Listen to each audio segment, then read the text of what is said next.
সকলকে স্বাগতম জানাচ্ছি কুকিং ব্লগের আরেকটি রেসিপিতে। বরবটি ভর্তার রেসিপি।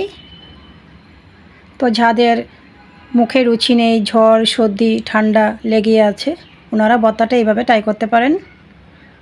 চুলাটা অন করে একটি কড়াই বসিয়ে দিয়েছি, দিয়ে দিয়েছি সরিষা তেল। একে একে আমি ভর্তার উপকরণগুলো ভেজে নিচ্ছি। প্রথমে আমি শুকনো লঙ্কাটা ভেজে নামিয়ে নিয়েছি। এরপর যে আমি ভেজে নিচ্ছি কয়েক কোয়া রসুনটা খানিকটা ভাজি হওয়ার পর দিয়ে দিয়েছি কুচানো পেঁয়াজ,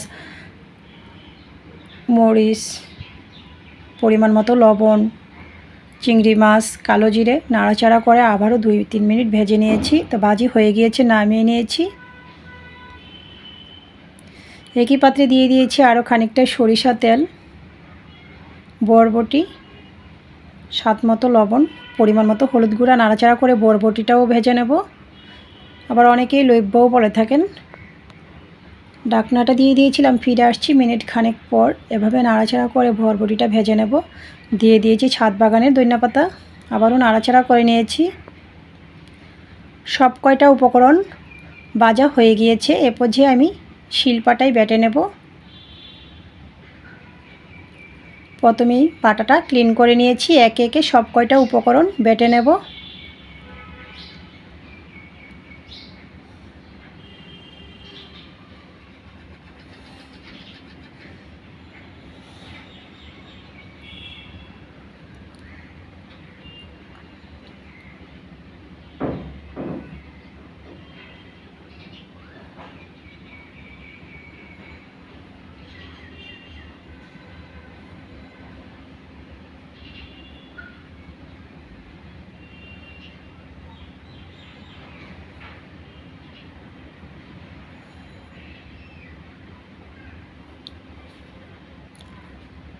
তো আমি চিংড়ি মাছের খোসাটা ফেলে নিয়েছিলাম। অবশ্যই ভর্তাটা তৈরি করতে চিংড়ি মাছের খোসাটা ফেলে দিতে হবে।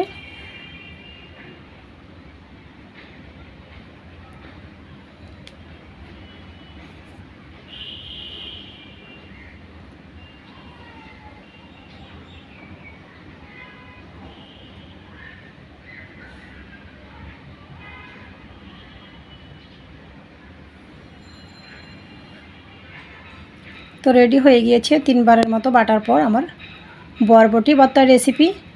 তো আমি গরম গরম ভাতের সাথে পরিবেশন করেছি। রেসিপিটি ভালো লাগলে আমার ফেসবুক পেজটা ফলো, ইউটিউব চ্যানেলটা সাবস্ক্রাইব করবেন, সাথেই থাকবেন। সকলকে ধন্যবাদ।